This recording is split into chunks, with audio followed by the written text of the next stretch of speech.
let's hack a Switch. We're going to be following this tutorial on switch.homebrew.guide. You're going to need a Nintendo Switch that's compatible with the fusee.bin exploit, a micro USB cable, a phone or a PC, a micro SD card, and an RCM Jig. Since this is a version 1 Switch, I'm going to go ahead and update it to the latest system software. Next, we'll put our SD card inside of the Switch. Then we'll go to Settings, System, and scroll all the way to the bottom till we see Formatting options. And we'll select Format Micro SD Card and press Continue. Then we'll plug the micro SD card into the computer. Then we go to sdsetup.com, we'll select the Nintendo Switch, select recommended defaults, and we'll download the zip. Now inside of the zip we downloaded, we're going to have this payloads folder, which we're going to put on the desktop, and we're going to open up the SD file, and we're going to copy all the contents onto the SD card. And we'll put the SD back in the Switch. Now we need to enter RCM mode. We're going to remove the right Joy-Con, and we're going to take our RCM Jig, and we're going to slide it down the right rail. After confirming it's in place, we're going to hold the volume up button and press the power button, and we'll plug in our Switch over USB-C. Next, we're going to go to the TegraRcmGUI GitHub, and we're going to download the installer, and we'll install and launch it. With the Switch plugged in, we're going to open up TegraRcmGUI, and it's going to request that you install a driver. We're going to select yes. Now we're going to select the folder, and we're going to select the payload we put on the desktop. Then we're going to press inject payload, and the Switch will boot into Hekate. After setting the date and time, we're going to go to Tools, and we're going to press Backup eMMC, and we're going to select Boot 0 and Boot 1. Now we'll take the SD out of the Switch, and we're going to back up this backup folder somewhere safe on our computer. Now we'll put the SD card back,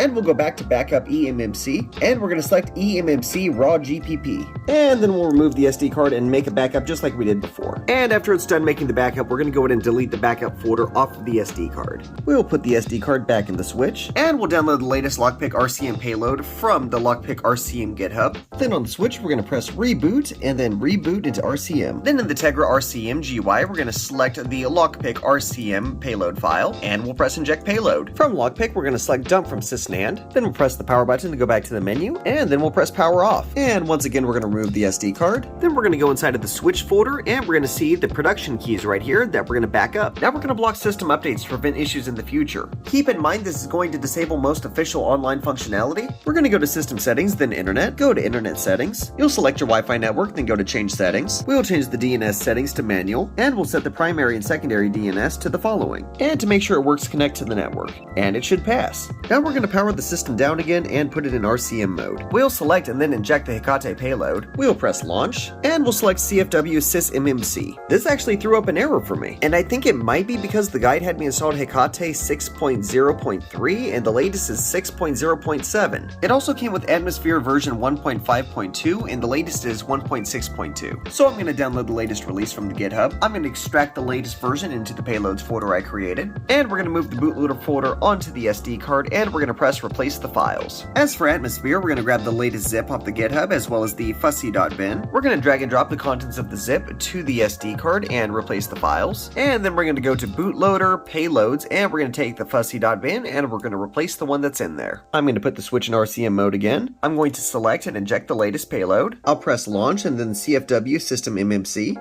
And oh, there we go. And now if we go to System under System Settings and we look at the system update, it'll say we're running 17.0.1 AMS, which is the custom firmware. And if we click on the album, it's going to take us to the Homebrew menu. And now we're going to create the eMMC to help prevent bricks. And this is the point where I'm upgrading from the 32GB card I was using to a 1TB. With the SD card in the Switch, we're going to put it in RCM mode and then inject the Hekate payload. We'll go to Tools, Partition SD card, and we're going to drag the eMMC raw partition till it says 29 full. And then we press next step. We'll start the partition, and we'll press the power button to continue. When it's done, we'll go back to the home screen, and we're going to press eMMC. We'll press Create eMMC. We'll select SD partition. It's going to tell us which one's the applicable partition. It's going to be part 1, so we'll press part 1. And when it's done, we'll press Close. And when we're back on the home screen, we're going to press Launch, and then we'll launch CFW eMMC. And if all went well, if we go to System Settings, System, and we look at the current version, we should see an E at the end, which indicates that we're running the emulated MMC. And lastly, let's enable Auto RCM, as well as Auto Boot. Heed this warning at the top of the page. I'm doing this on a version 1 Switch, so I know I'm fine. We're going to go through the steps to get into Hekate. We'll select Options, we'll click on Auto Boot, and we're going to select CFW eMMC. Now if we want to get into the Hekate menu again, we want to hold down the volume down button as we're injecting a payload. Now to enable Auto RCM, we're going to go to Tools, we're going to press ArcBit at the bottom here, we'll press Auto RCM, and we'll press OK. And to test it, I'm going to power off the Switch, I'll remove the Jig, I'll attach the right Joy-Con, and without the Jig plugged in and with it plugged into the computer, I'm going to press the power button, and it's automatically going to pick it up. And when we inject the payload, it's automatically going to start booting into the custom firmware. And there we go. And now not only are we modded, we're able to boot into RCM without needing any additional tools. The only thing we need now is a way to inject a payload, which we can do with our PC still, a Payload Injector, or if you have an Android device, you could use the tool Rekado, which you can find the APK for on the Rekado GitHub. It'll come preloaded with the payloads you need. All we're going to do is put it into RCM mode by pushing the power button. When we plug the switch in, a pop-up over here will show up that'll ask us which payload we want to use. We select Hekate, and then it starts booting on this end. Don't forget to check me out at patreon.com/doitall or ko-fi.com/doitall if you want to help support the page. I'll buy some more crazy thrift store tech.